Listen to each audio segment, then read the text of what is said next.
To record your own voice in DaVinci Resolve, go to Music, right click, Add Track, and then I want to add the stereo track.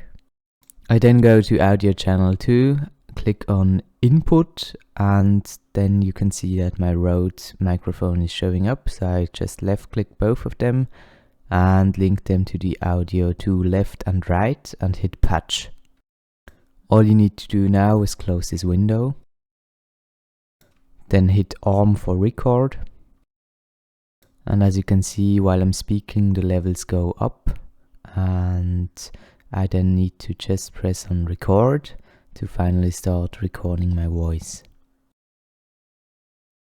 When you're done, you can click stop and go back to your edit page. And you will see that you have a new recording under Audio 2. Thank you for watching, and I hope this was helpful.